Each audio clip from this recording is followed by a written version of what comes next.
Direktore, možemo li?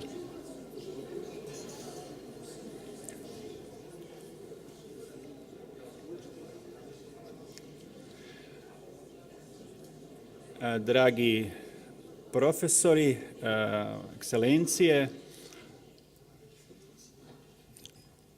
selamu alaikum i dobro vam večer. Držim da smo privilegovani večeras, s obzirom da je među nama jedno od najprepoznatljivijih intelektualnih imena Velike Britanije, mogu da kažem i muslimanskih intelektualnih imena Evrope, ali to nije ni potrebno, jer naš večerašnji gost, profesor Ziauddin Sardar, nije samo muslimanski intelektualac, on je i, kako se kaže obično, mainstream intelektualac, neko ko je dao doprinos studijama budućnosti, studijama identiteta, postmodernističkim studijama, kulturalnim studijama. Mislilac koga objavljuju Oxford University Press i slične kuće. Rođen je 1951. godine u Pakistanu, a odrastao i školovan u Engleskoj. Iza sebe ima bogato spisateljsko i radno iskustvo.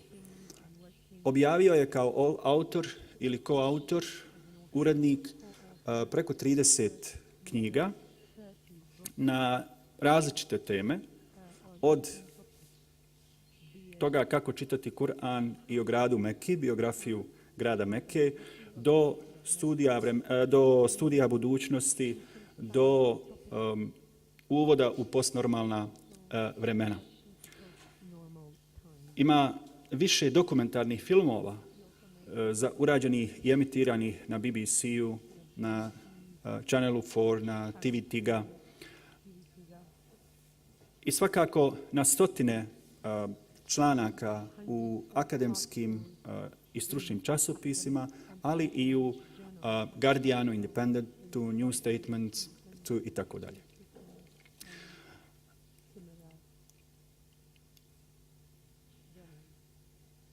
U našoj publici je bio predstavljen po prvi puta početkom 90. godina, 1990. 1991. i 1992. kada je bivši reis ulema Mustafa Cerić preveo i objavio jedno od njegovih ranih dijela Lica islama. Nažalost, ja sam danas ponovo gledao te glasnike i u bibliografiji piše da je rat obustavio i da nije kompletirano to izdanje. Nakon rata na bosanskom, hrvatskom i srpskom jeziku objavljeno je više njegovih dijela o darvinizmu, o orijentalizmu, o islamu, a posljednje izdanje je zapravo izbor eseja o islamu, budućnosti i nauci i znanju. Ja mislim da je, i mogu zapravo da zaključim, da je po anketama magazina Prospekt naš večerašnji gost jedan od 100 najutjecajnijih britanskih javnih intelektualaca. Mislim da je to dovoljno, ovo je samo izvod, biografija i bibliografija našeg večerašnjeg gosta. Zapravo bibliografija je stala na nekih 9,5 gusto kucanih stranica teksta. Mislim da će za početak biti dovoljno.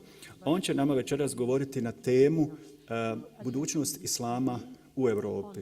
Mislim da je teško bilo naći pozvanijeg govornika da govori na govornici Centra za dijalog, iz prostog razloga što, kao što ste čuli, bavi se i islamom, i budućnošću, i kulturnim odnosima u Evropi i sam živi u Londonu.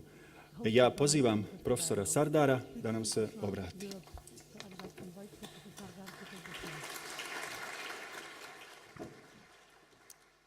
Bismillahirrahmanirrahim. Assalamu alaikum. Assalamu alaikum. Prije svega, Želim da se izvinem zbog toga što ne govorim bosanski jezik, tako da ćete morati slušati mene na engleskom jeziku.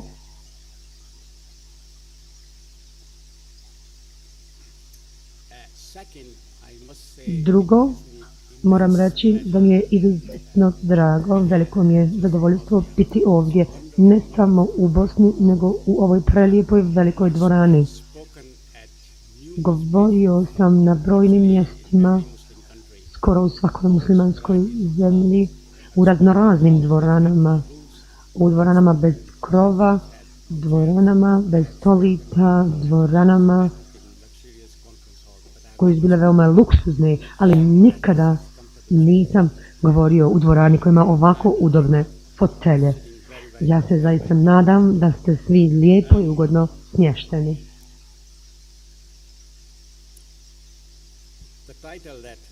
Naziv koji mi je dat za ovo predavanje jeste Budućnost islama u Evropi.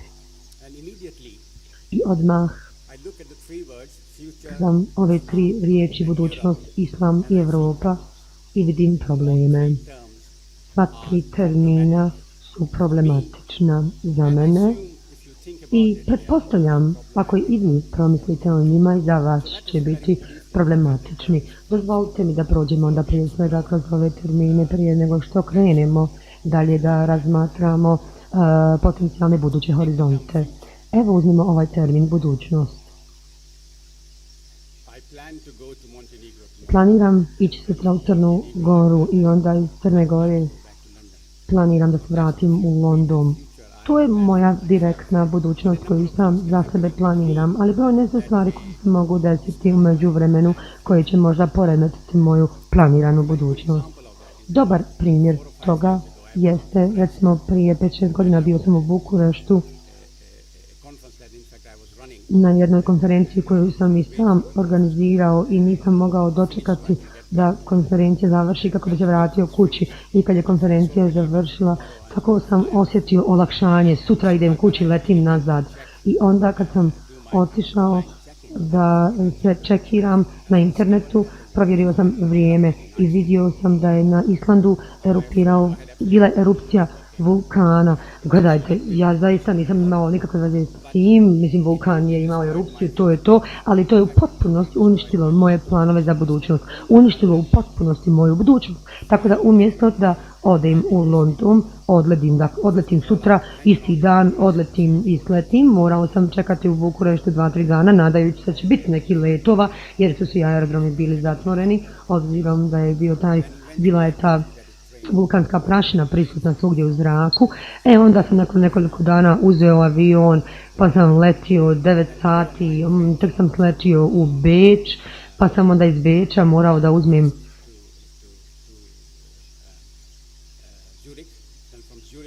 izvinjavam se, prvo sam išao iz Bukurešta u Cirih, pa iz Ciriha u Beč, vozom iz Beča u Pariz, pa sam onda iz Pariza tu proveo jednu noć, pa sam onda Eurostarom iz Pariza došao u London. Tako da umjesto da sutra dan budem u Londonu kao što sam planirao, trebala mi je sedmica da iz Bukurešta dođem u London.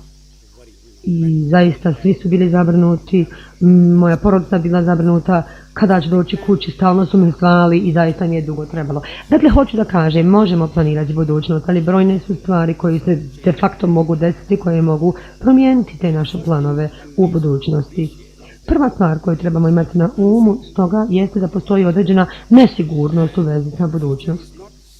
Budućnost nije jednostavno jedna zadata budućnost. Postoji nekoliko budućnosti i te budućnosti mogu biti drugačije za različite ljude. Kada sam dolazio ovamo da vam prezentiram ovo predavanje, izašao sam iz hotela, prošao sam pored jedne male djevojčice koja je tu sjedila, samo sam prošao pored nje i onda sam uvidio da ona imala neku agoniju na licu.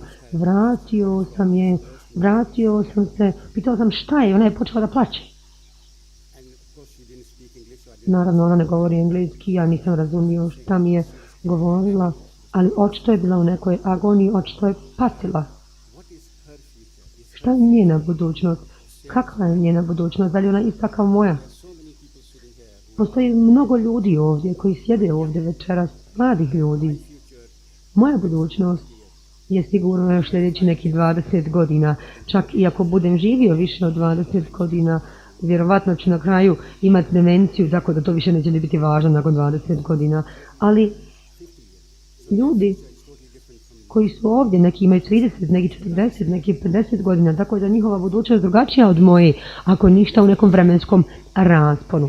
I recimo ako ovi mladi ljudi se udaju, ožene, imaju djecu, onda naravno imaju uz djecu i razne druge faktore koji utječu na budućnost roditelja, ali na budućnost djece.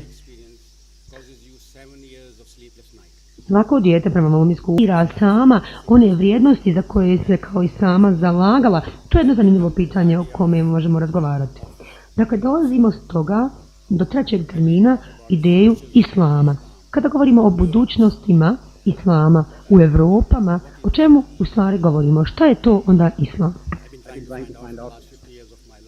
To je nešto što sam pokušavao da odgovorim proteklih 15 godina svoga života, ali nisam našao odgovor. O čemu mi govorimo kad govorimo o islamu? Da li mi govorimo o sunitima, o šitima, ismailitima ili sufijama? O kome govorimo?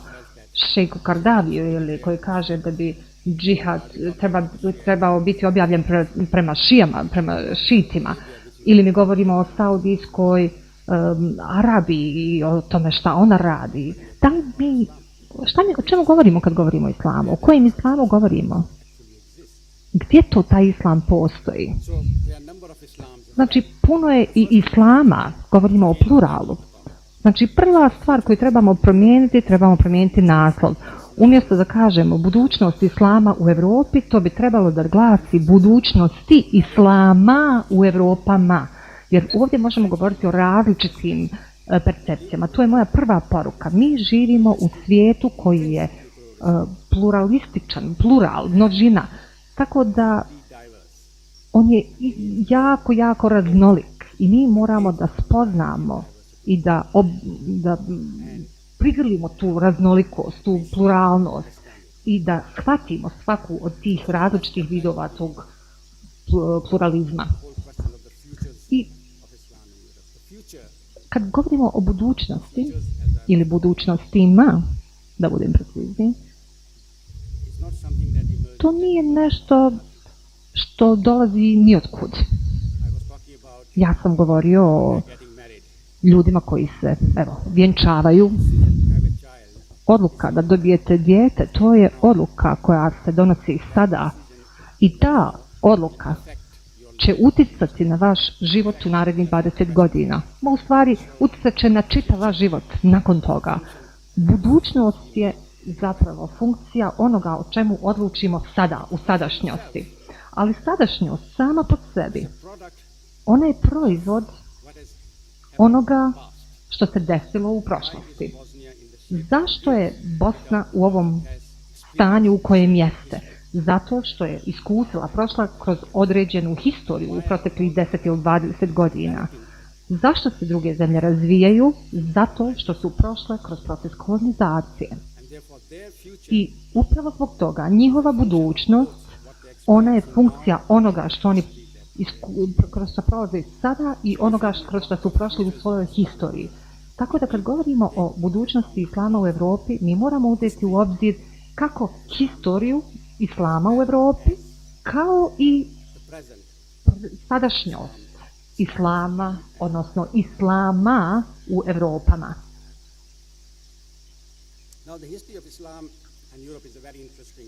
Historija islama i Evropa, odnosno tu u Evropi kad govorimo o islamu, tu postoji zapravo jedna vrlo interesantna historija. Znači, prije toga, bilo je kršćanstvo, nakon toga je došao zapad i zapadnjaštvo. Međutim, kad se islam pojavio, kršćani su imali 3 glavna problema sa islamom. Prvi problem je bio vjerske prirode. Zašto vam treba nekakav novi poslanik u Arabiji, kada je Bog svoga sina poslao da zapravo da se brine za ljudske probleme? Drugi problem je bio intelektualne prirode. Evropa je bila u crnim danima, u mraku i stvari nisu išle baš u najboljem smjeru. Dok su na istoku postojali veliki gradovi poput Bagdada, Damaska, Buhare i tako dalje. A treći problem je naravno bio vojne prirode.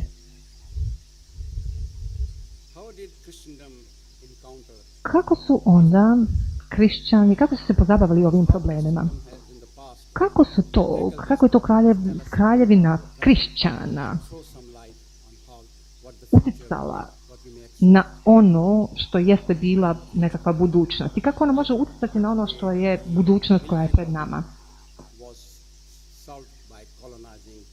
Vojni problem je riješen na neki način kroz kolonizaciju, koloniziranje islamskog svijeta. Intelektualni problem je riješen tako što je zapravo veličana jedna određena disciplina koja će kasnije postati orijentalizmom, struktura znanja koja je zapravo na neki način islamsko učenje učinila inferiornim. A vjerski problem je u suštini riješen tako što su kombinirali orijentalizam i kolonizaciju, čime su zapravo muslimane učinili inferiornim kao i njihovu religiju.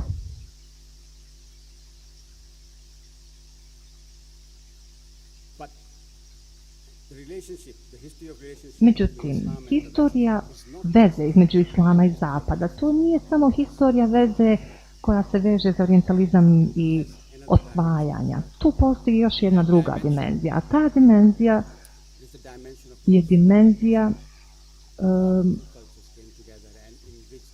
spajanja civilizacija, suočavanja ili konfrontacije. Ako pogledate primjera radi, šta se desilo u Andaluziji sa kršćanstvom, islamom i judaizmom, kako je to bilo zapravo jedno vibrantno društvo koje je bilo otvoreno, gdje je cvala kultura, filozofija, misticizam. Mi vidimo da kršćanstvo i islam mogu biti zajedno i mogu rezultirati nečim jako produktivnim.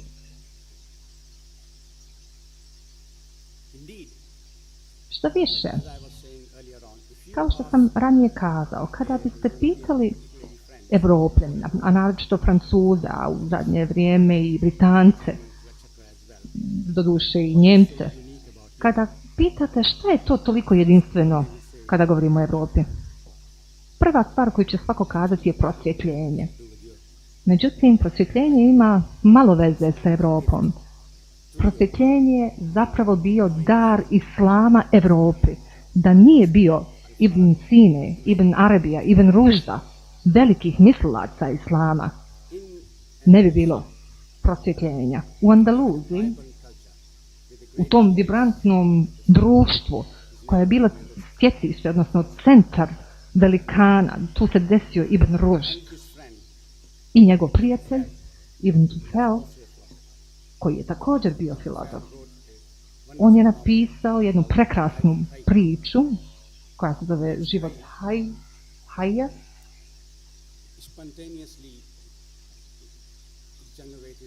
koja je zapravo spontano proizišla iz islama. I on je to na neki način adaptirao na jednog labuda. I on je kroz tu priču pokazao kako možete koristiti zapravo razum da biste otkrili, razotkrili, spoznali i oblikovali svoj svijet. I on to koristi, odnosno pokazuje kako možete koristiti razum da izgradite kulturu, društvo i u konačnici zapravo dođete do spoznaje da postoji kreator, stvoritelj. Ibn Ružd je napravio zapravo nevjerovatne stvari kad govorimo o racionalizmu. On govori zapravo, naravno, njihova razmišljanja, njihove misli su na neki način potisnuta. Međutim, Ibn Ružd je zapravo postao vodeći mislac škole and enlightenment came out of razuma i upravo prosvjetiteljstvo je došlo kao proizvod te jedne mješavine. Everistični naučnici, was so oni su enthralled by toliko bili zapravo opijeni razmišljanjem Ibn Rušda, da je zapravo njihova crkva smatrala da su oni istaknuti velikoj prijetnji, is going to have a very da će to imati jedan vrlo negativan utjecaj na njih, na njihovo razmišljanje i njihova učenja. Tako da su zapravo upravo prosvjetiteljstvo koje je bilo na neki način zapravo predstavljala platformu onoga što će se kasnije desiti u smislu prosvjetiteljstva u Evropi, oni su to doživljavali kao prijetnju. Kada pitate Francuze šta je druga najbitnija vrijednost Evrope ili Evrope, oni bi kazali da je to liberalni humanizam. Gdje god idete, svi pričaju zapravo o vrijednostima Zapada, Evrope, liberalnog humanizma. Odakle to dolazi liberalni humanizam? On dolazi zapravo iz edeb literature koja se zapravo razvila u ranom islamu. A znate da riječ edeb znači etika. To je bila znači disciplina koja je težila ka humaniziranju ljudi kroz književnost, muziku. To je bila književnost o književnosti. Znači sve humanističke vrijednosti o kojima danas govorimo mogu se upratiti sve do te literature edeba. Kako je Evropa uzvratila islamu za sve ovo što im je islam dao? Prije svega, prisvojili su sve ono što je vezano za prosvjetiteljstvo, za humanizam. Evropski univerziteti su nastali po modelu na islamske univerzitete. Umjesto da priznaju činjenicu da je veliki dio evropskih ideja i misli da su utemeljene zapravo na islamskoj historiji, Evropa je izmislila grčko nasljeđe, grčku baštinu. Tako da tu imate prosvjetiteljstvo i liberalni humanizam i umjesto da kažu da je i priznaju da je to zapravo proizišlo iz islama, ne, oni kažu ne, to je zapravo došlo od Graka. Kao da zapravo Evropa, a ni Evropa sama ne bi znala ni za Grke da nije bilo islama. Evropa nije čak otkrila ni Aristotela do 18. stoljeća, jer su zapravo određena arapska djela o Aristotelu do tada nisu bile prevedene na latinski jezik. Znači, oni su izmislili grčku baštinu, nasljeđe. Nadalje, to postavlja temelje prava i reda koji nekako proizilaze iz Rima, koji se temelje zapravo na rimskom carstvu, ali kad pogledate druge kulture i druge civilizacije, sve kulture na neki način zapravo imaju veze sa istokom zapravo. Međutim, Rimljane je samo interesovalo osvajanje. Rimski zakon je postao osnova evropskog društva.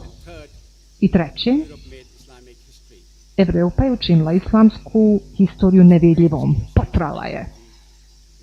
Nauka i tehnologija koja je proizilazila iz islama je nestala sa intelektualnih mapa svijeta. Prema tome, ako govorimo o budućnosti Evrope i naročito o budućnostima islama u Evropi, prva stvar koju moramo uraditi, mi moramo ponovo povezati se sa tom historijom. Kao Pakistan i Turska. A ako ne uradimo nešto sa ovom ogromnom nepravdom, onda zaista nema smisla uopće govoriti o Evropi. Niti govoriti o islamu u Evropi. Tako da je to prošlost koju moramo priznati.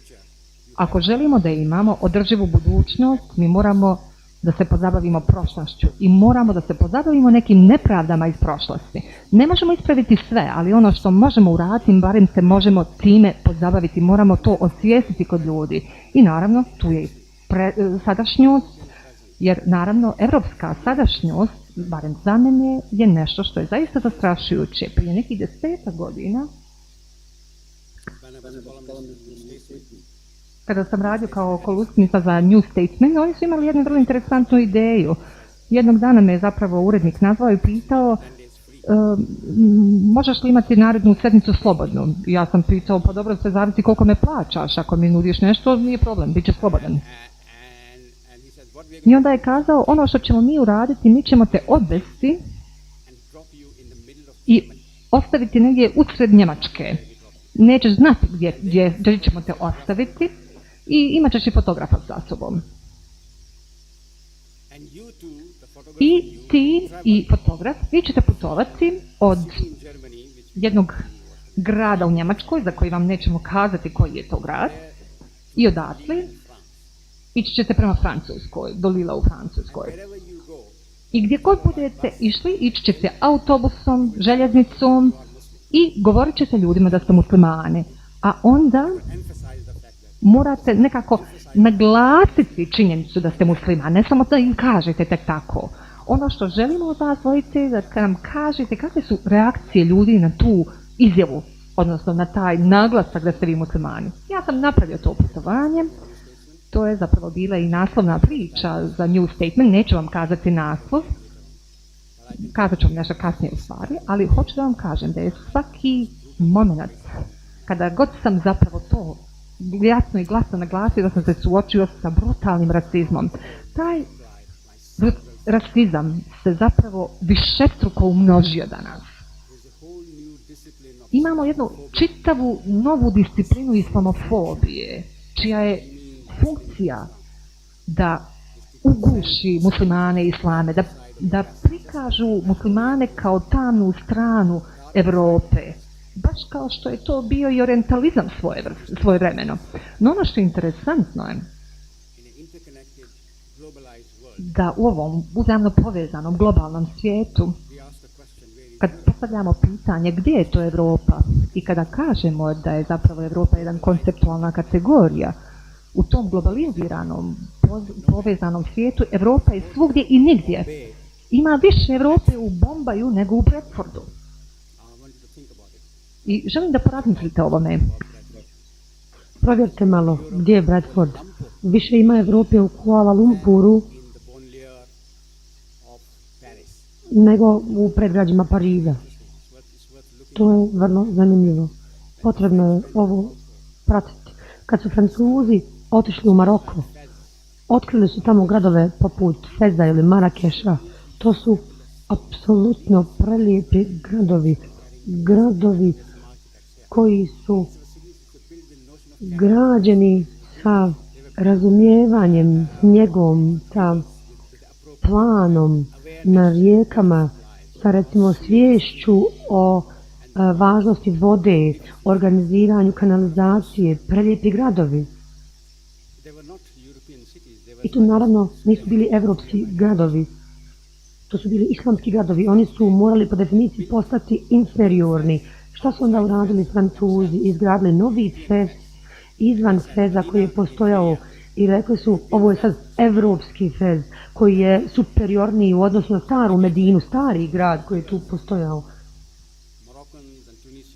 Sad je druga priča, Marokanci, Alžirci dolaze u Francusku i to je sad Pariz, centar svijeta, ali vi nećete da vam ti tu sad Arapi žive tu u samom Parizu, ne, šta vam grade vam druga mjesta, predgrađa, grozna mjesta,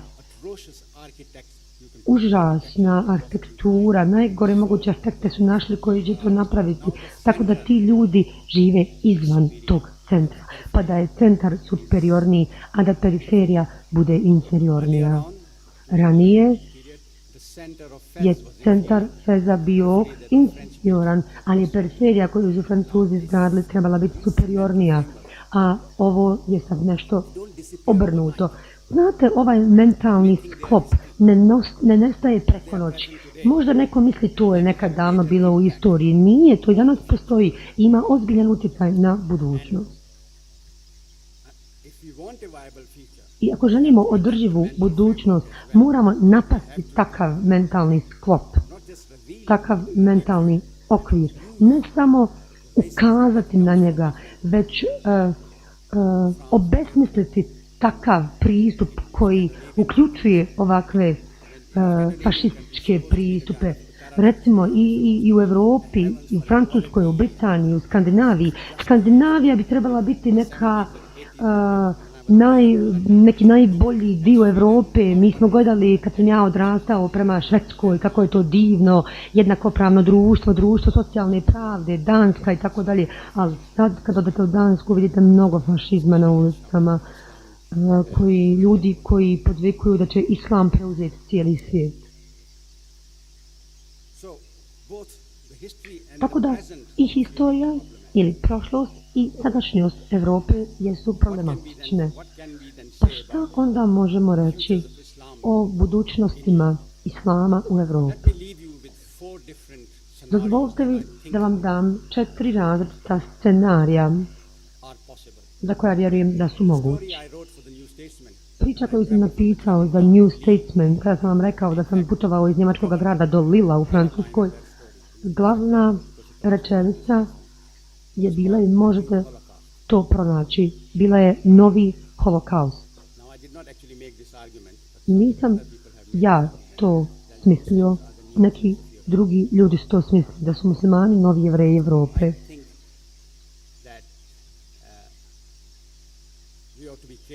Ja mislim da moramo biti pažljivi kad radimo ovakve usporedbe. Ne bih ja rekao da su muslimani novi jevreji Evrope, da bih rekao muslimani su oni drugi koji su postojali tu za Evropu, ali ti drugi su sad došli kući. Oni su sad došli u Evropu. Jer veliki broj muslimanskih zajednica postoji u Evropi koji su došli, a smatrani su drugima. To je uznemirujuće za brojne Evropljane.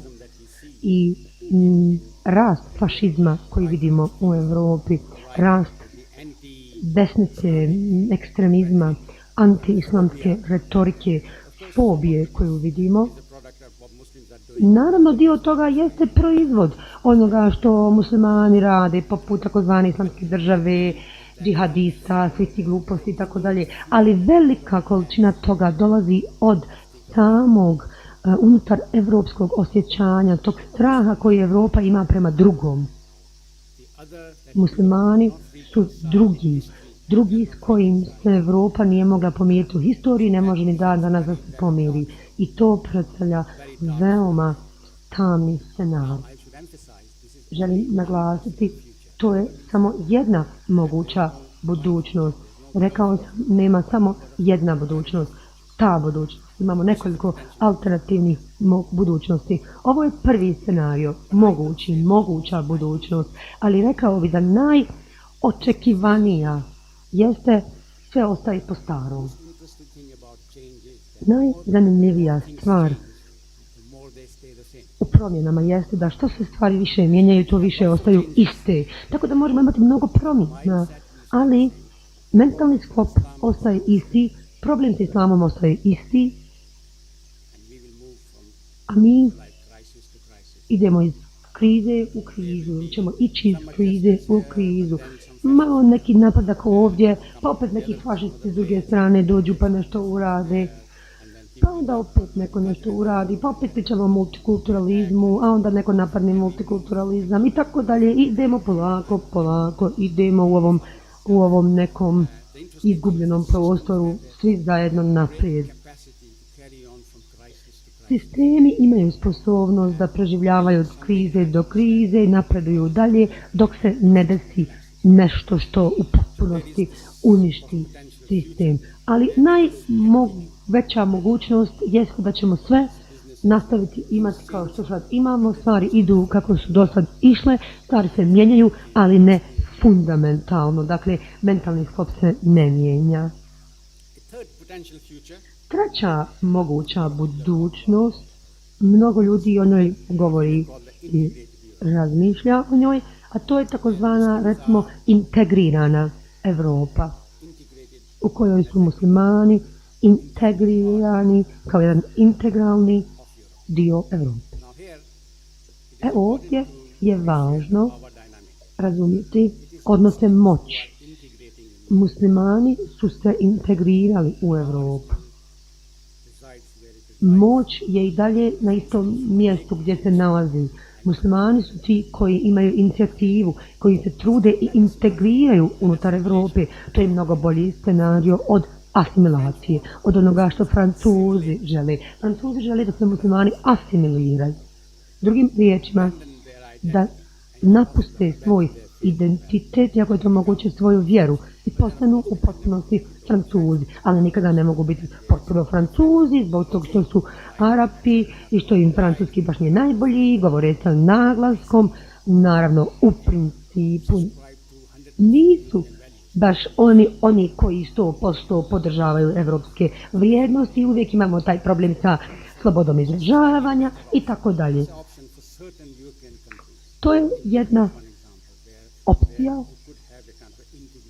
Britanija je dobar možda primjer da imamo integriranu Europu, da su muslimani integrirani, jer već u brojnim stvarima muslimani su u boljoj poziciji nego recimo oni u Njemačkoj, Francuskoj i Španiji, jer muslimani u Europi u principu dolaze na pozicije moći, u medije, u parlament, u oba doma, u sudstvo, mi smo novinari, mi smo prisutni u javnom životu. Upalite televizor u Britaniji, vidjet ćete mnogo muslimana koji su i ispred kamera i iza kamera, na sudu ćete naći advokate koji su muslimani, koji rade unutar pravnog sistema, dakle u oba doma također, među političarima također. Vidimo recimo glavni glasnogovornik konzervativne stranke je musliman, također u laburistima musliman je vrlo jedna utjecajna osoba koji bi također mogao postati ministar ubrzo i tako dalje. Dakle, muslimani su na određenim pozicijama u Britaniji. Ali kad govorimo o integraciji, integracija je dvosmjeran put ili dvosmjerna ulica. Ne mogu se ja integrirati kod vas ako vi ne želite da se i vi integrirate sa mnom. Ako ja trebam da se integriram s vama i vi trebate da se integrirate sa mnom.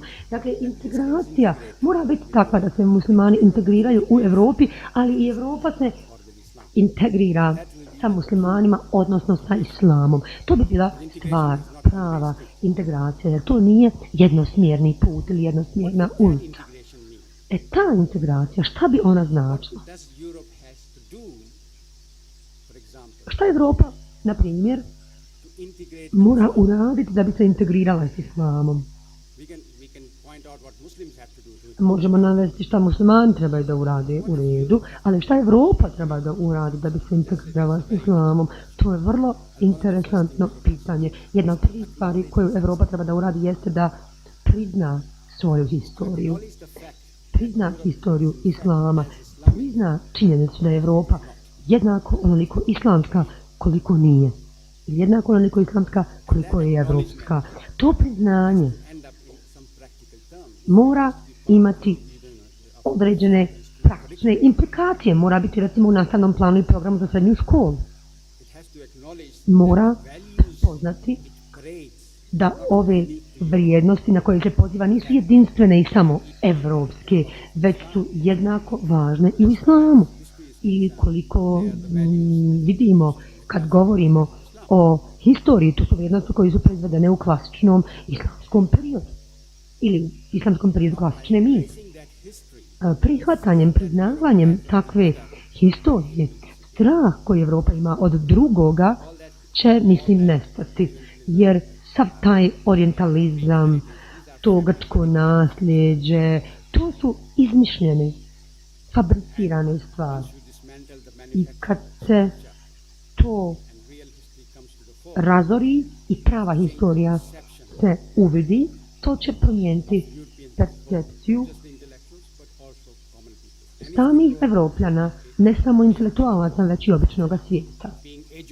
I ako se budu obrazovala djeca sa razumijevanjem da to jeste dio evropske historije, da Andaluzija nije samo historija islama, već historija Evrope i historija svijeta i da se to treba podučavati kao takvo, ako se tako bude radilo, moći ćemo onda dobiti ovo. Dakle, prva stvar koju je potrebno uraditi jeste da se prepozna ili prizna takva historija. Druga stvar jeste da se prizna da ne postoji ništa jedinstveno u vezi sa evropskim vrijednostima. Mnoge kulture koje nikad nisu čule za neke druge kulture možda imaju neki problem sa ljudskim pravima, ali nije mi poznata ni jedna kultura u kojoj jedni govore mi želimo da dominiramo nad drugim ljudima. Dakle, možda to ljudi rade u praksi, ali da otvoreno neka kultura poziva na to, ne radi to. Većina kultura prihvata druge ljude. Dakle, i to su ljudska prava. Naravno, postoje razni problemi u praksi, razne su forme, ali većina ljudi smatra da mučenje drugih ljudi baš nije dobro i da se zgražavaju nad tim. Dakle, ništa nije jedinstveno u tim evropskim vrijednostima. Ako se to također prizna, onda ta žena koja šeta ulicama Pariza sa šalom na glavi ili maramom na glavi neće biti prijetnja civilizaciji, već će biti alternativna jedan alternativni izričaj jedne kulture i jedne civilizacije. Stoga budućnost islama u različitim Evropama u principu zavisi od toga kako Evropa i kako islam prihvataju pluralnost, kako se nose sa razlikošću, da li različitošću, da li misle da je različitost prijetnja ili je to resurs koji je tu, kao što Kur'an kaže, da bismo se upoznavali. To je stvar u upoznavanju. Dakle, poznavanje i upoznavanje jeste dio ove budućnosti. To je budućnost koju ja želim, transmoderna budućnost. Najbolja stvar u modernosti i u tradiciji koju Evropa ima da ponudi i islam ima da ponudi. Oni zajedno ulaze u jednu sintezu i idu iznad svega što smo imali do sada. Novu sintezu. Sinteza koja se zasniva na pluralizmu. I ta sinteza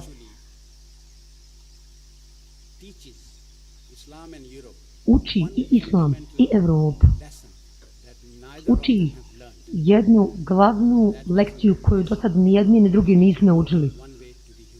A to je da postoji više načina da se bude čovjekom. To je budućnost koju ja želim i to je budućnost za koju ja želim da i vi sa mnom želite. Hvala vam lijepa.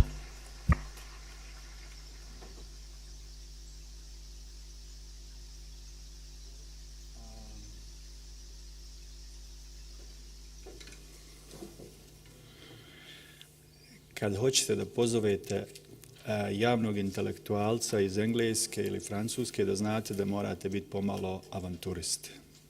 Ja znam da je kod nas taj koncept pomalo stran, ali da znate da smo dobro prošli. A sad, vaša pitanja i komentari, izvolite.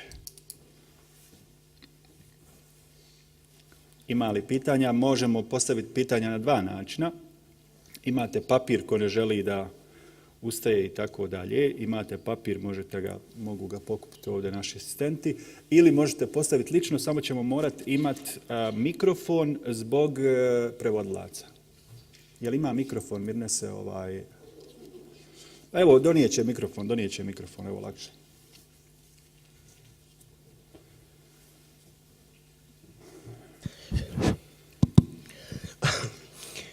Želim da se zahvalim i profesoru Ahmedu i naravno prije svega gostu na ovom predavanju. Ja bih htio 2-3 stvari da kažem zbog nedostatka vremena, neću možda stići da to obrazložim.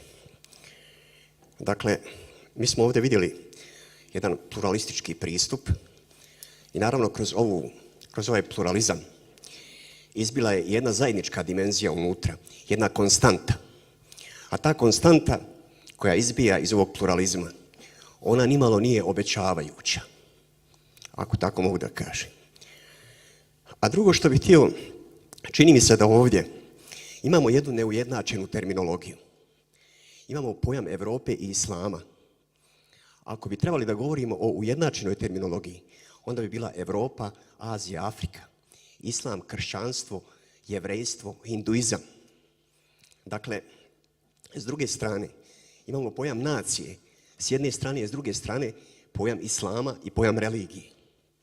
Dakle, sve vrijeme kada profesor govori o evropskim narodima, on govori o Francuzima, Englezima, građanima Sjedinjenih Američkih Država, a s druge strane govori o muslimanima. Ko su ti muslimani? Mi imamo danas 57 muslimanskih država. Imamo jake muslimanske nacije. Ako su to Arapi, ako su Turci, ako su Iranci, ako su, sad da ne kažem, Tunižani, ako su dakle, Alžirci, ako su Indonežani, ako s druge strane govorimo o Francuzima i Englezima, zašto dakle da ne govorimo i s druge strane kada je u pitanju islamski svijet o nacijama, dakle kao jednoj konstanti, jednoj kategoriji koju kao takvu mi imamo. Dakle, tu mi se čini da zapravo jedna disproporcija leži. I drugo, profesor je trebao za to istraživanje da dođe ovdje 1995. godine u Srebrenicu ili u Sarajevo. Mi smo imali genocid, imamo ga ovdje. Dakle, novi holokaust, on je već tu. I treća stvar, ja ne vidim u ovom izlaganju, kada je riječ o islamu u Evropi, ni Albance, ni Bošnjake. Mi smo, dakle, jedan Albanci i Bošnjaci, autentični evropski narod. Iza nas ima određena tradicija. Profesor možda i može da se vrati u Pakistan, ali gdje ćemo se mi vratiti? Ako, dakle, u Evropi očekujemo jedan novi holokaust. To je bilo moje. Hvala. Ja predlažem da uzmemo još jedno, 2, 3 pitanja, pa onda eventualno damo profesoru riječ, mada ja sam već dobio ovdje listu. Ja. Šu. Možda da ja ipak odgovorim. Thank you very much. Hvala lijepo. When I was talking about Islam, Kada sam govorio o islamima, ja sam postavio pitanje o čijem islamu mi govorimo. Kazao sam da li mi govorimo o šitima, sunitima, Saudijskoj Arabiji ili Iranu, o kojem islamu govorimo. Tako da sam već tu na neki način zapravo želio da kažem da tu postoji jedna raznolikost u islamu, ali naravno mogao sam reći i Indonezija, i Malezija, i Pakistan, mogao sam. Ali meni nema smisla govoriti o narodima kada govorimo o muslimanima u Evropi, jer muslimani u Evropi su zajednica. To nije kao u Pakistanu ili u Indoneziji. Vi ovdje govorite o zajednicama u tom smislu i to su šarolike zajednice. Recimo u Velikoj Britaniji mi imamo jako puno šaroliku zajednicu muslimana. To su zajednice zajednica, postoji mreže zajednica, ako hoćete. Prema tome, kad govorimo o muslimanima unutar Evrope, oni su već tu. I kao što ste vi kazali, neki od njih su zapravo autohtoni narod Evrope. Meni više smisla ima govoriti o zajednicama nego govoriti o narodima. I zato imam zapravo uopšte problem sa konceptom naroda i u tom smislu, naravno ne mogu praviti uporedbu sa Pakistanom. Ali da, jesam kriv što možda nisam govorio o masakru u Srebrenici i tom dijelu historije kroz koji ste prošli, ali ja zaista uvažavam publiku i radije ću na neki način insinuirati nego da neke stvari izreknem, jer nekako znam da ljudi, svi ovdje koji ste prisutni, intelektualci, mislitelji, profesori, studenti, vi ste svi u stanju da napravite vezu, ne moram ja to artikulisati.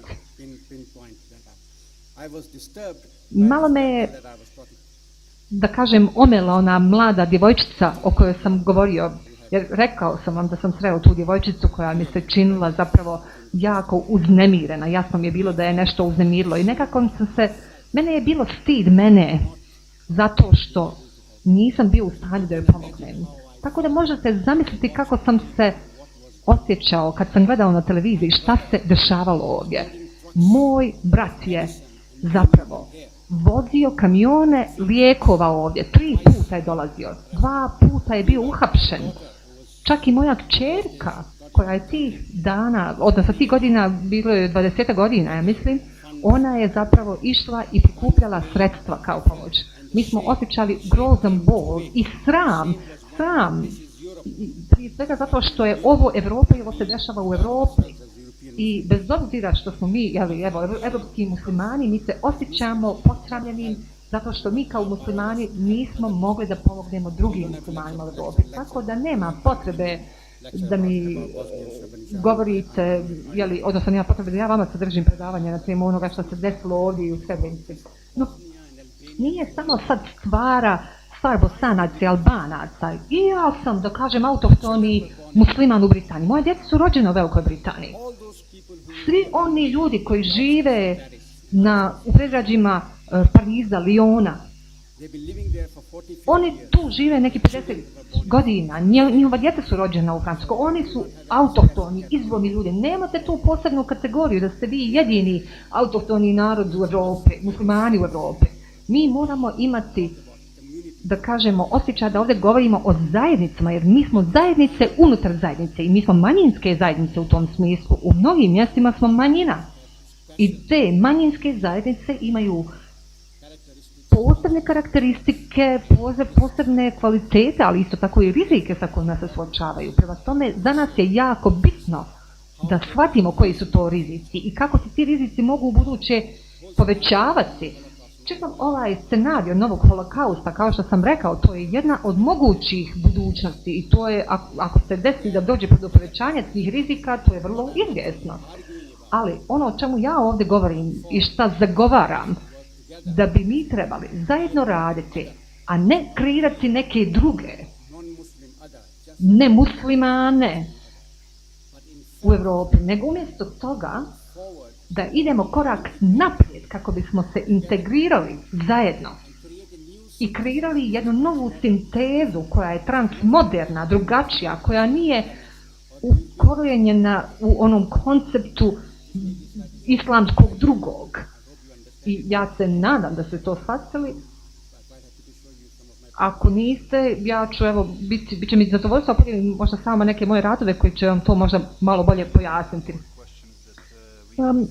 We have some questions imamo neka pitanja koja smo ovdje dobili. Mislim da jedno pitanje je, prvo, šta bi muslimani trebali raditi pojedinačno i kolektivno u narednih 20 godina kako bi zapravo unaprijedili svoje izglede u smislu onih scenarija koje ste vi naveli kao preferencijalne. Drugo pitanje, kako poredite budućnost islama u Americi, jer vi ste kazali da u odnosu Amerike i Evrope i kakve su razlike u tom smislu. I treće pitanje, koja je budućnost bosanskih muslimana, kako vi vidite bosanske muslimane i kakvu, da kažemo, budućnost predviđate za bosanske muslimane u Evropi. I potom tome pitanje vezano za unutrašnje odnose muslimana. Da li u tom smislu očekujete više jedinstva među muslimanima u buduće ili više vidite zapravo nekih uzajamnih prepiranja među muslimanima u Evropi? Prvo pitanje je bilo zapravo šta bi trebale muslimanske zajednice raditi u narednih 20 godina da bi poboljšale izglede te nekakve povoljnije budućnosti. Ja vam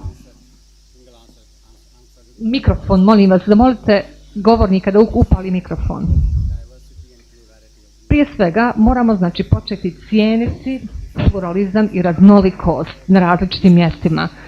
Muslimani u Francuskoj, oni imaju različite potrebe nego recimo muslimani u Velikoj Britaniji ili muslimani u Njemačkoj ili muslimani u skandinavskim zemljama. Međutim, postoje određene stvari koje su možda općenite prirode. A to je da jedan od najočitijih stvari koje muslimani mogu uraditi, oni trebaju da se ujedine kao muslimani i da počnu da opstruiraju jedni druge. Jer ono što se dešava na globalnom nivou se vrlo često odražava na nivou zajednica muslimana. Recimo, ako imate, recimo, ne znam, borbu sa šitima na Bliskom istoku, to će na neki način imati reperkusije, odnosno posljedice na muslimanske zajednice u Velikoj Britaniji. Ako, recimo, odete u džamiju u Francuskoj ili negdje u Njemačkoj, ili ako odete u tursku džamiju u Njemačkoj ili Francuskoj i da li idete u marokansku, vi ne idete u džamiju, nego idete u određenu. Zašto imamo potrebu da etiketiramo stvari na tehničkom nivou?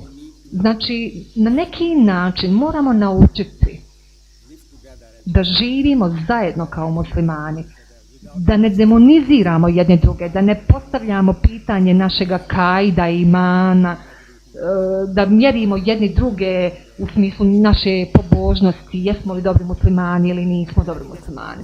Znači, mislim da je to dio onoga s čim muslimani imaju problem kao pluralnošću. I to se nekako pojavljuje kao problem koji imaju muslimani diljem svijeta. Znači, na neki način moraju se potruditi da se ujedine. Druga stvar, mi moramo učestvovati u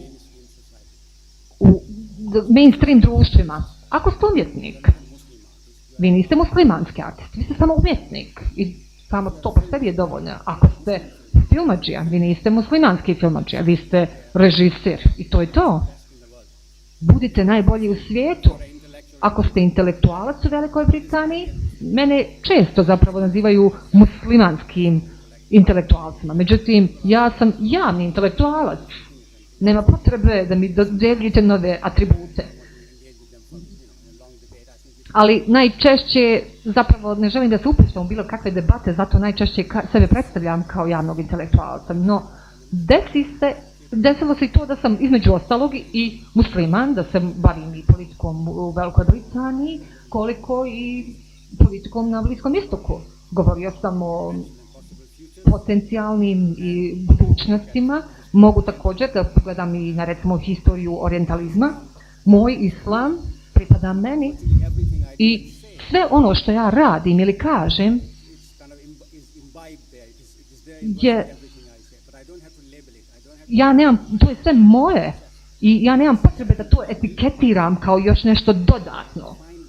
Tako da moramo pronaći jedan mehanizam, moramo biti dijelom mainstreama. Nema potrebe da živimo u nekakvom islamskom getu, bilo fizički ili mentalno.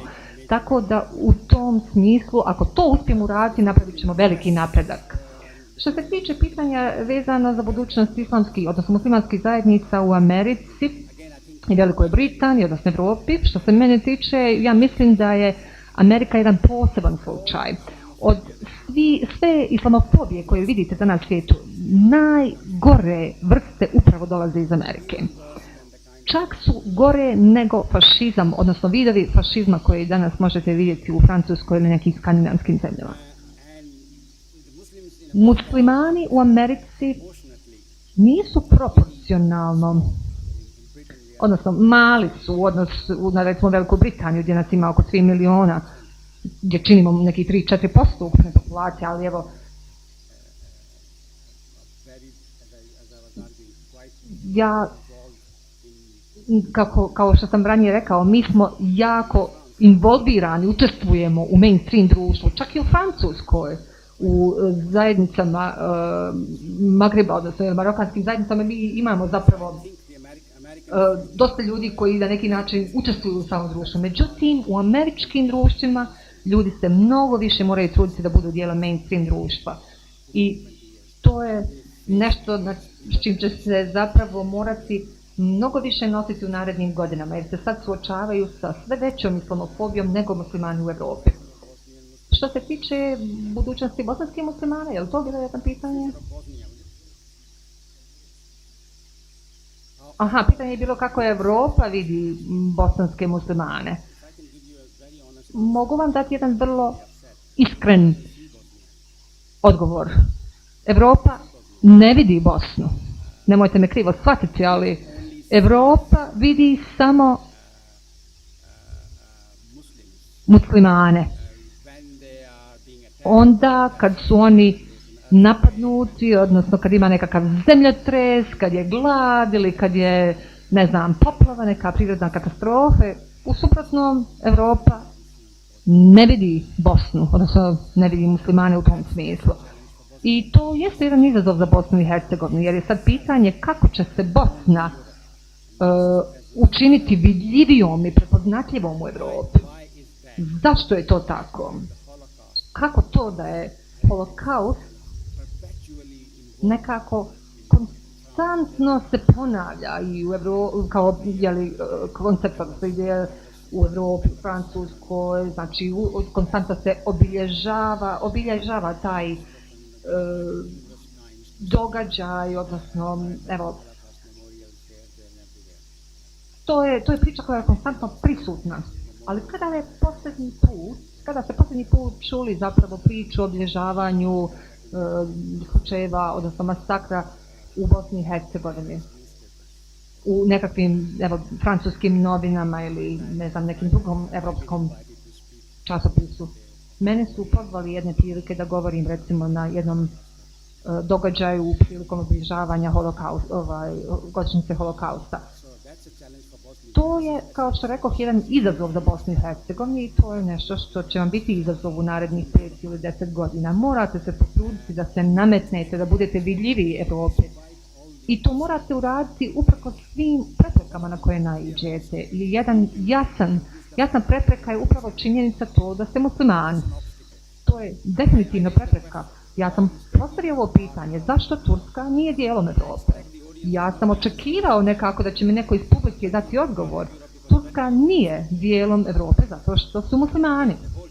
I tu postoji sad čitava historijska priča o tome, mislim, od Otomanskog carstva i toga da je Turska, i to je ono gdje ova druga skupina ovih drugih počinje.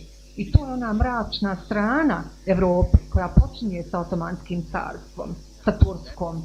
I to je jedan od, da kažem, velikih izazova, velikih prepreka. Ali mislim da je to izvodljivo. Možete to uraditi na jedan vrlo produktivan način. Tako što ćete razvijati odnose sa drugim muslimanskim zajednicama, muslimskim zajednicama u Velikoj Britaniji, Francuskoj, Njemačkoj i ostatku Evrope, Španiji. Tu morate imati jednu razmjenu, pa čak ako hoćete i, evo, brakova, jer brak je izvanredna institucija koja će unaprijediti odnose među ljudima, koja će uspostaviti veze, a što će vam pomoći da se učinite vidljivijima na evropskom planu. I posljednje pitanje je bilo...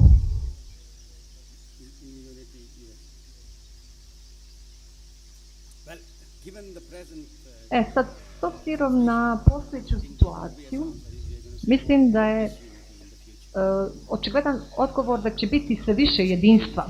Ono što je interesantno je da zapravo muslimani nikad nisu bili ujedinjeni. Postoji jedna vrlo romantična ideja umeta unutar islama. Naime, vi imate tu priču o dvije porodice koje se... Tu je bitka kod Kamile, i znate svi za tu priču kako je zapravo došlo do raskola i kako od tada zapravo nikako da se muslimani ujedine, i to je zapravo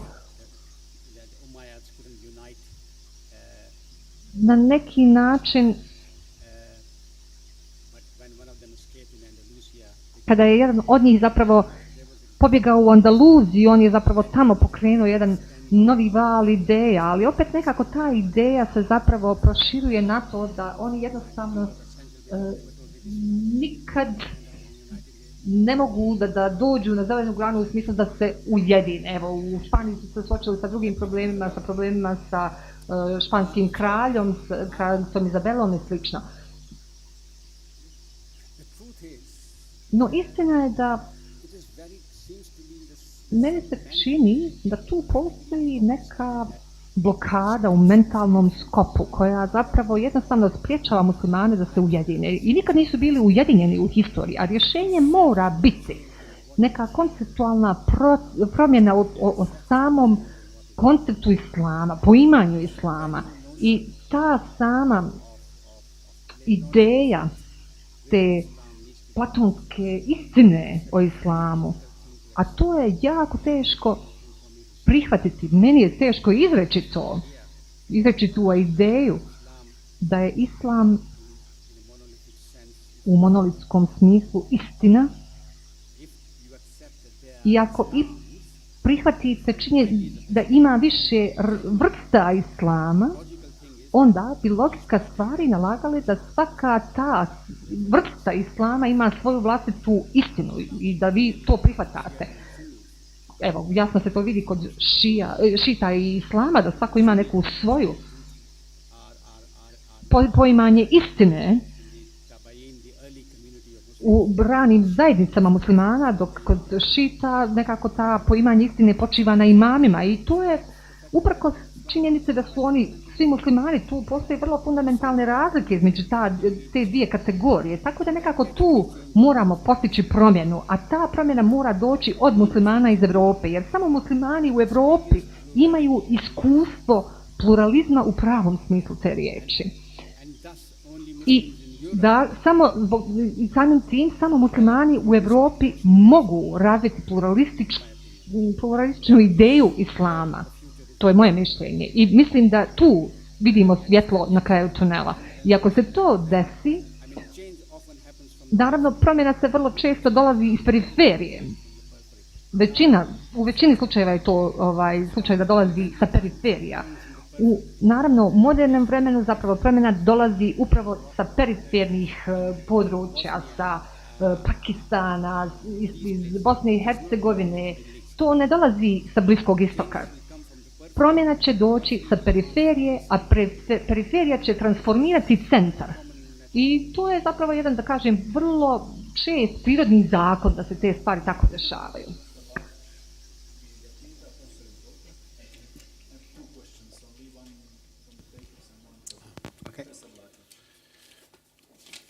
Profesore Sardar, zahvaljujem vam na ovom predavanju. Želim da vas podsjetim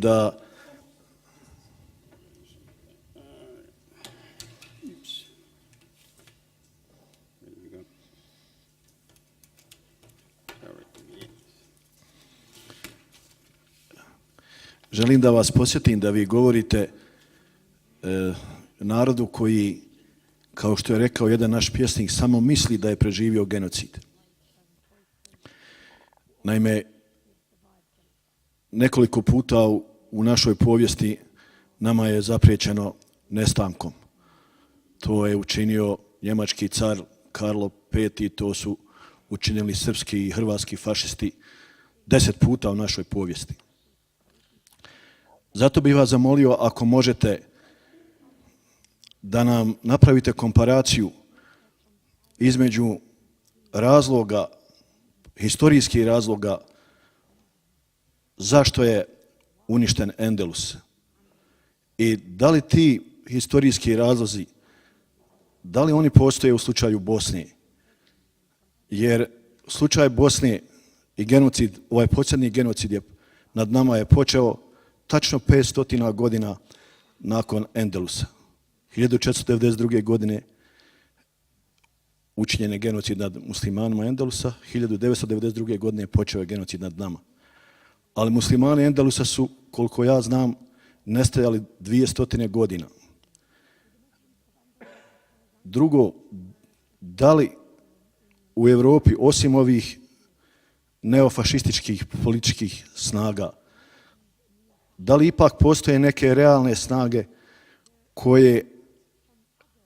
koje ne bi dopustile onaj prvi scenarij o kome ste govorili. Želim da vas posjetim da jedan dio Evrope je zaista stajao iz zapada, čak i te Amerike, stajao uz muslimane Bosne i čak su nam u nekome smislu pomogli. Da li će slučaj Bosne i naš strah da nam se ne dogodi novi genocid, da li će transformirati islamski svijet,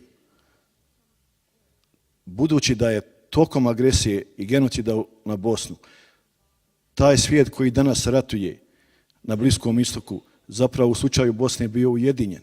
Ti koji ratuju danas na Bliskom istoku, kada biste im postavili pitanje Bosne, oni bi jednako mislili o nama, jednako bi željeli da nam pomognu ili da se osjećaju s nama i slično.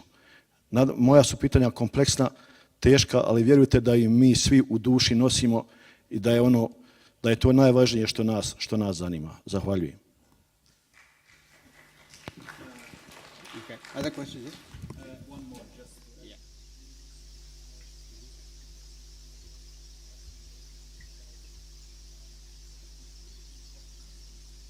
Mikrofon. sorry. I have two papers basically. Dva pitanja. Koja je to odgovornost muslimana za situaciju koju ste opisali, nepovjerenje, krivo poimanje islama i tako dalje? Kakva je odgovornost muslimana u tom smislu? Pretpostavljam i sada i historijski, ali više sada. Kakva je sad odgovornost na muslimanima u vezi s tim? Very much. I think you rightly pointed out these are Mikrofon. some serious thought before. Mikrofon. Molimo vas da govornik upali mikrofon. But I also appreciate that, especially in this part of the world, these are the Hvala vam lijepa. Zaista cijenim ova pitanja. Jesu to pitanja koja su na duši. Ibn Haldun je rekao da se historija ponavlja. and therefore we need to be I zbog toga moramo biti budni. certain aspects of history Jer need to repeat themselves. neki aspekti historije se više ne smiju ponavljati. The reason that the new Holocaust scenario is important Razlog zbog kojeg je važan ovaj scenarij novog holokausta, dakle funkcija propitivanja budućnosti nije u tome da se kaže šta će se desiti, nego da nas učini svjesnim toga da postoji mogućnost, potencijal da se nešto desi u budućnosti. Da mi budemo budni i svjesni toga. I ako jesmo ti koji razumijemo tu mogućnost da bi se tako nešto moglo desiti, onda se moramo spremiti da se borimo protiv toga. Moramo se ili pripremiti za takvu budućnost ili boriti protiv toga da se takva budućnost nikad ne desi. Ja bih rekao, uzimajući u obzir cijelu sveukupnu situaciju u Evropi i rast neofašizma, to je nešto čega akutno moramo biti svjesni prepare ourselves i spremiti se za to, reagovati politički, ekonomski, vojno, biti svjesni toga whatever other. na sve moguće načine na koje možemo da se spremamo i da reagiramo. I also presented Ali 3 other scenarios. ja sam pored tog scenarija prezentirao 3 druga scenarija koja bi vidio ili vidim u mogućoj budućnosti. Jedan od njih je ta integrirana Evropa. The very basis of that I scenario sam osnov tog scenarija jeste to što ste rekli, da postoje ljudi u Evropi koji su svjesni ove mogućnosti, svjesni da fašizam je duboko prodro Evropu.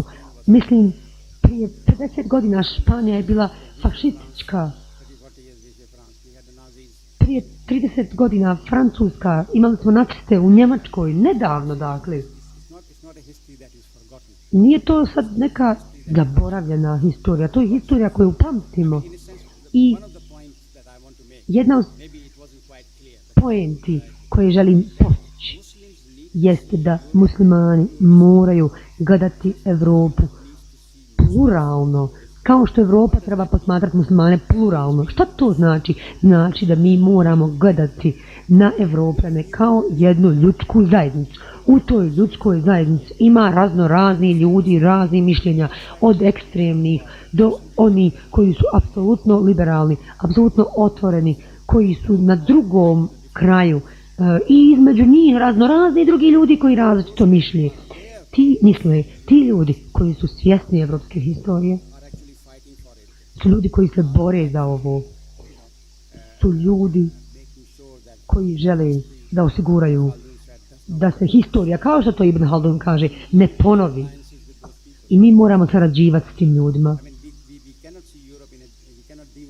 Ne možemo, mi muslimani, ne smijemo demonizirati Evropu. Jer je to jednako loše kao kad Evropa demonizira muslimane. Ako demonizirate drugog, vi onda sami sebe dehumanizirate. Tako da to je taj poimanje pluralnosti za koje se ja zalažem. Koja je to odgovornost muslimana sada? Nisam najbolje možda razumio. Muslimani imaju raznorazne odgovornosti. Koliko su odgovorni za ovo što se dešava? Hvala.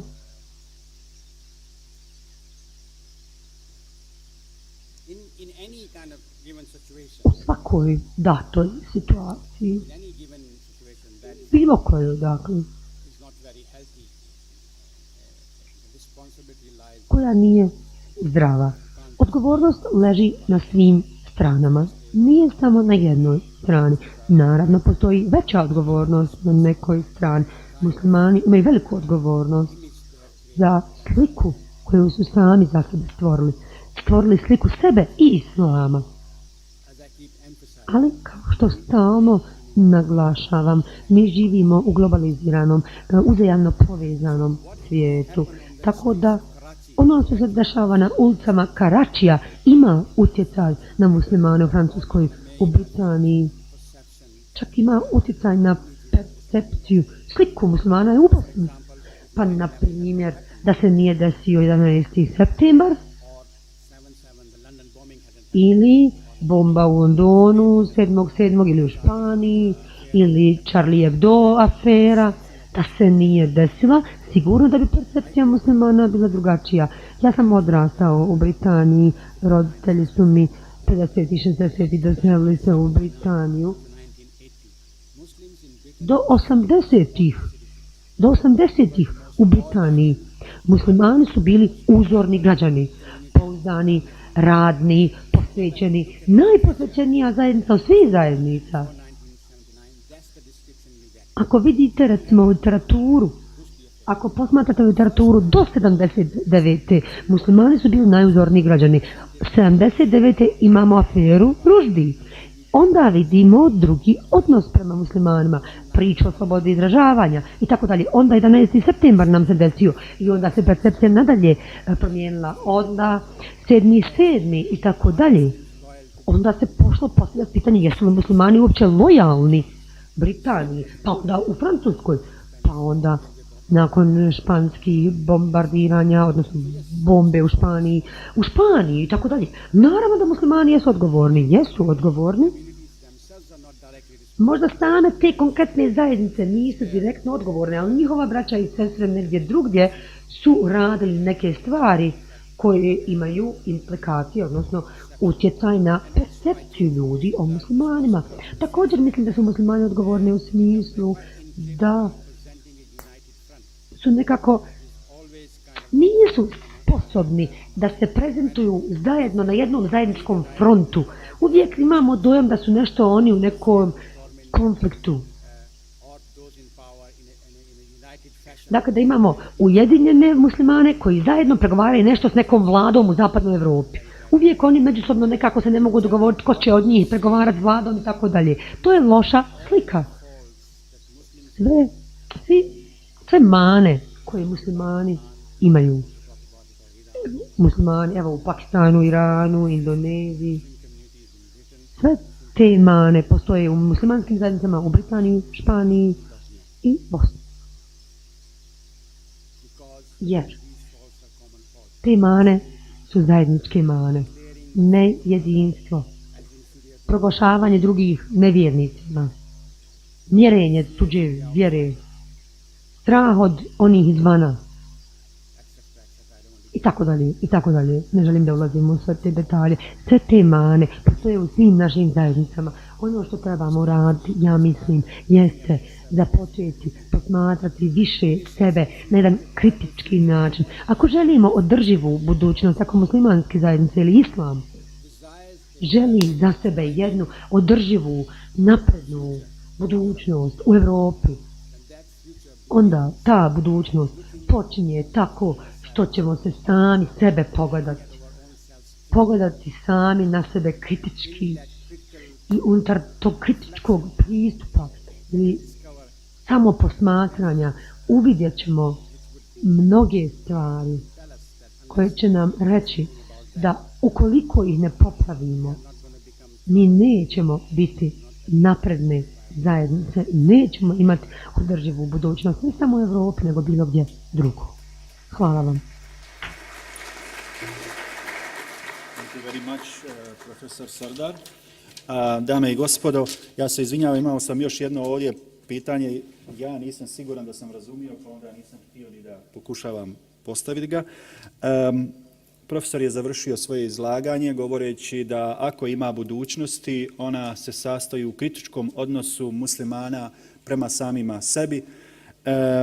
U tom smislu želim spomenuti da je trenutno profesor urednik časopisa koji se zove Critical Muslim, kritički musliman. I časopis redovno dolazi u Gazi Husrevbegu biblioteku gdje ga možete posuditi. Veliki broj njegovih tekstova su dostupni na internetu. Rekao sam već da je nekoliko knjiga prevedeno, uključujući jedan dobar izbor koga imate ispred. A ja vam od svih njegovih tekstova toplo preporučujem da pročitate tekst Dobrodošli u postnormalna vremena. Dame i gospodo, to je sve za večeras. Hvala vam, vidimo se opet na nekoj narednoj govornici Centra za dijalog.